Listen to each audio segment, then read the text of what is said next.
like dzień dobry, bonjour, ciao, konnichiwa, good morning, good morning, good morning. How are you today? I hope you're well. Welcome along. It's Ken at 10. It's a Friday. As you'll know by now, if you're a regular viewer, it's my favorite day of the week. We love a Friday, absolutely love a Friday. A couple of things. I've got a podcast which we did earlier on today, which I think you might enjoy. I certainly enjoyed chatting with Jeremy Page from Fair Oaks Development, and we had a long chat about property development, what a day looks like for a property developer. I'll pop that up on screen and have a look. I think you'll enjoy it.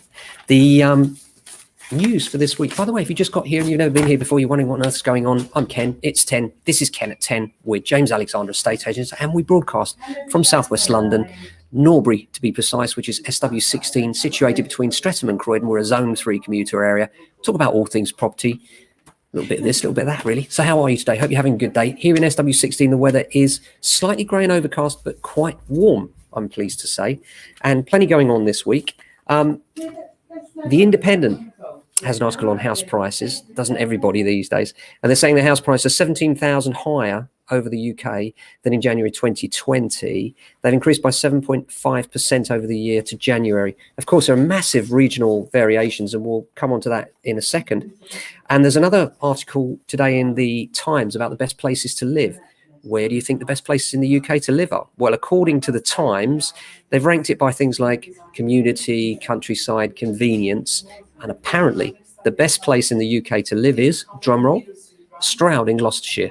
Apparently it's very beautiful and just ranks right for families and first-time buyers that have bought there are delighted, apparently.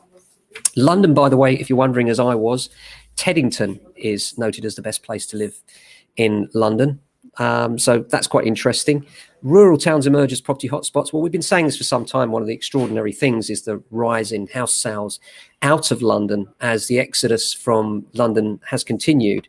And Rightmove has named a small town in Somerset the countryside hotspot, and that's Bruton, where sales have surged by 122%, according to their latest figures, and that's more than anywhere else in the nation, unsurprisingly. Lockdown leads to village life resurgence. This is an article by Savills saying that the various areas have benefited from the village life resurgence, and the big one, I mentioned this yesterday, was Salcombe in Devon, surprisingly, which has had massive price rises, more than 50% as demand outweighed supply. Seems incredible, doesn't it, that we're still talking about ridiculous price rises, 50% for one small town. Obviously, it's on the back of limited volume in those small areas quite often. More news on 95% mortgages, more lenders trying to bring back 95% mortgages before the government incentive 95% mortgages, which is going to be government-backed guaranteed. And we'll hear more about those in April when they come out. We're looking forward to seeing what the criterion is, how strict it will be, and what will go on there. The number of deals has gone up considerably. Now we have the York, by the way, this is not financial advice, seek independent financial advice. The Yorkshire was the first to introduce the 95% mortgage, followed by Skipton and Bank of Ireland. TSB has also announced it will roll out 5% deposit mortgages, or 95% mortgages, if you will, from April 7. Nationwide is currently exploring its options too to bring back 5% deposit deals. So that's interesting. And that's not about the government incentive where they will actually underwrite the 90% mortgages, which will be coming about in April. And we'll be talking more about that as we get more meat on the bone and more detail there. Hopefully get a broker on, hopefully get Emily back on the show. That would be nice to explain to us how that's going to work.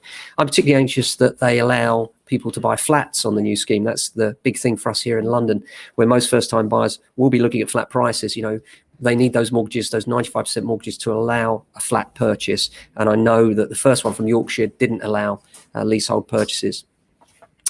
House buyer faces £35,000 bill for repairs. This is a new build house buyer was faced with a repair bill for £35,000 after moving in, just months after moving in. They've launched a campaign for tougher rights against developers. John Gaskell purchased a £500,000 home in Cambridge and ended up with that mess. Unbelievable.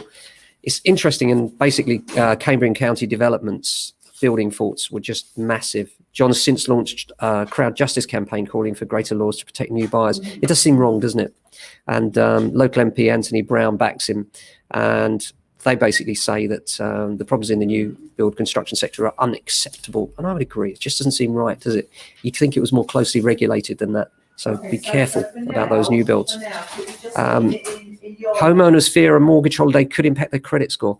There's an interesting one from City AM. Nearly 2/3 of homeowners fear a mortgage holiday could hurt their credit score, according to new research. A survey of homeowners found that 73% are worried that a mortgage holiday will impact their credit rating, with 10% believing it will definitely have a negative effect on their credit score. This is interesting because experts at mortgage broker Hayto, which conducted the survey of 2,000 adults, said taking a mortgage holiday during the pandemic should not affect credit scores. Well, it may not affect their credit scores, but it will affect their ability to find mortgages via lenders. Lenders are considering this.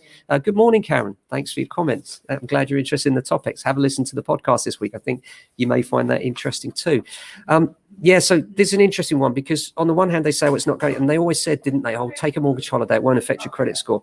But we have found that some lenders are refusing buyers' mortgages on the basis that they took a mortgage holiday. So, unless you really have to, be very careful about those mortgage holidays. If you have to, look, you have to. But I would just say it really is a worry, and if you can afford to continue those mortgage payments, albeit with a struggle, then it's probably better to do that than to take that mortgage holiday, which could then affect your ability to change lenders later on. So apart from that, the Law Society has announced a trial of a form TA6. This is a property information form, and the answers to questions will help to inform a buyer's decision to purchase. Now, this is something I've always found odd. When we look at auction sales, what happens is that we provide the answers to standard questions and searches in advance.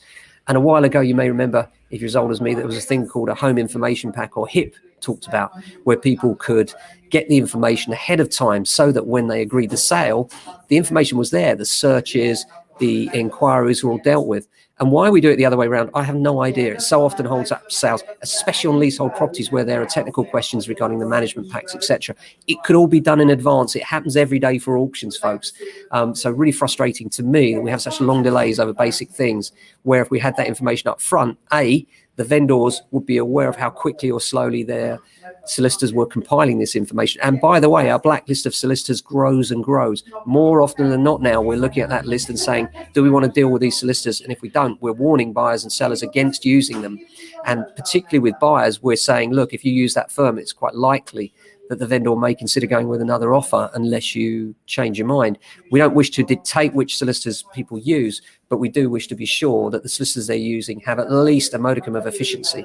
And many right now don't. The amount of deals we're involved in where small pedantic points are holding up sales unnecessarily is just incredible. I've got many buyers and sellers saying to me, look, we don't care about this point that they're making. And often the solicitors will hide under the veil of, oh, well, we also act for the mortgagee. And they do, that's true. But often the points that they're looking at are insignificant in the scheme of a freehold purchase and the loan that's being obtained. And therefore, you do have to wonder whether it's just a case of trying to show value, and often to the cost of the buyers and sellers.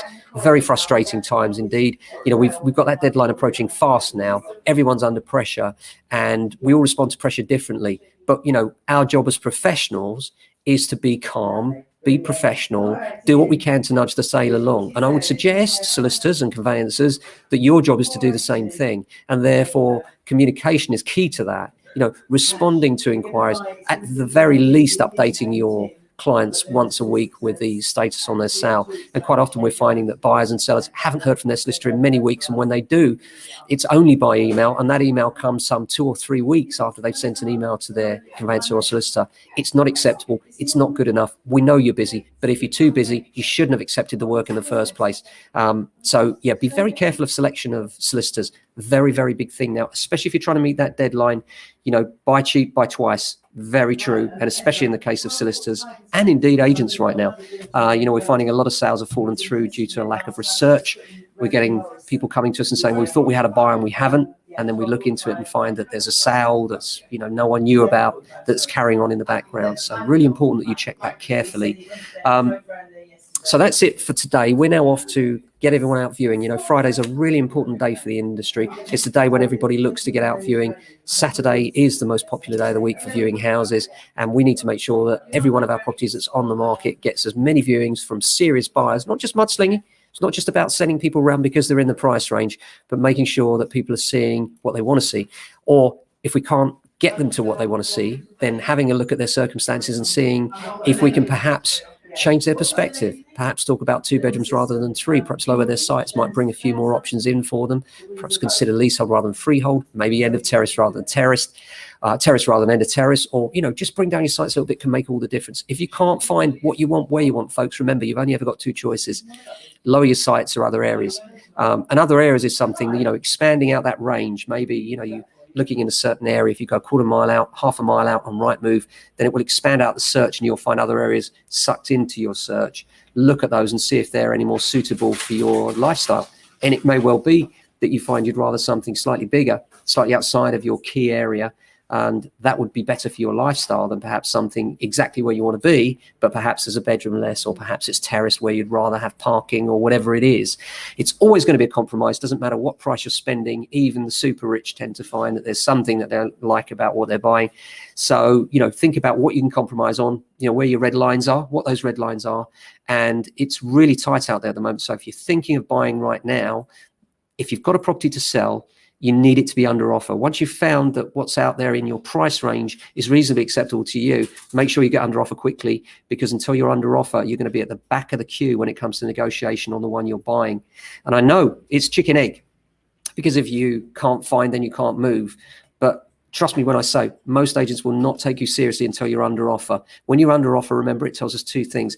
Number one, the price you're getting is fixed. Therefore, you're not going to come back to us cap in hand for a price reduction because you can't get the price you were hoping to achieve. And number 2, that you're deadly serious about this. And that's just as important. We need to know you're committed. And people that have sold their own properties have already shown that, because they've already jumped through that major hoop of getting the property on the market, having to see agents, and the stress of getting it all together.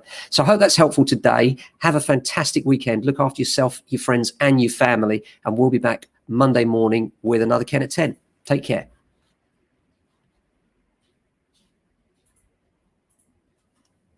Pedro's coming on camera.